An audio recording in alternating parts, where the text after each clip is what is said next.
যান যান তাইফের পাহাড়কে গিয়ে জিজ্ঞাসা করেন, আজও তাইফের পাহাড় আছে।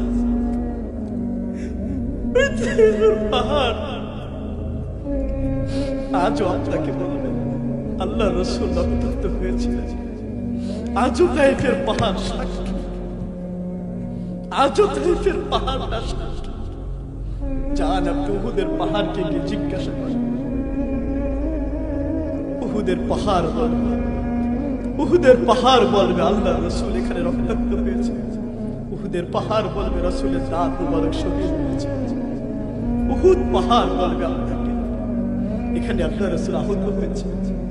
উহুদের পাহাড় বলবে এখানে রসুল করিম সাল্লাল্লাহু আলাইহি ওয়াসাল্লাম নিজের চোখে 70 জন সাহাবীকে শহীদ হতে দেখেছেন। এর থেকে বড় কষ্ট আর কি? যে রাসূল সাহাবীদেরকে কত ভালোবাসতেন,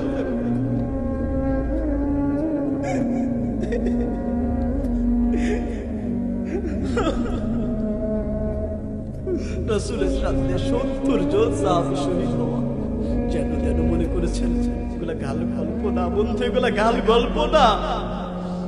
আপনি তো বুঝেন না আপনি কোন রাসূলের উপর। আপনি তো আপনার দিন বুঝেন, আপনি তো আপনার ধর্ম বুঝেন, আপনি তো বুঝেনই শুধু দুনিয়া। কষ্ট পায় শুধু তো এটাই বুঝেন কেমনি একটু ভালো খাইতে হয়। আরে ভাই কোথাও তো খায়, কষ্ট পেন। আমার কথা বড় শক্ত হয়ে যায়, আমার মানে আমি কথা বলতে বড় ভয় পাই। 70 জন সাহাবীকে আল্লাহ রাসূল নিজে চোখে শহীদ হতে দেখেছেন। যান সেই উহুদ পাহাড়কে জিজ্ঞাসা করেন রাসূলের চাচা হামজা রাদিয়াল্লাহু আনহু সেই উহুদের প্রান্তরে শহীদ হয়ে গিয়েছিলেন। শহীদ হওয়ার পরে তার কলিজা পর্যন্ত চিবিয়ে চিবিয়ে খাওয়া হয়েছে। কিন্তু জানেন ওই সময় রাসূলুল্লাহ সাল্লাল্লাহু আলাইহি ওয়াসাল্লাম কত ধৈর্যশীল, কত মায়ার নবী, কত দয়ার নবী, কিচ্ছুই বলে আমরা সেই রাসূলের সেই নবীর সেই মায়ার নবীর বুঝেন।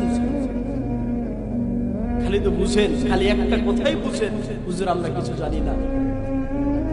এই কথা বলে পার হওয়ার কোন সুযোগ নেই। আপনি বলবেন আমি কিছু জানি না, এই কথা বলে পার হবার কোন সুযোগ নেই। জানেন না কেন?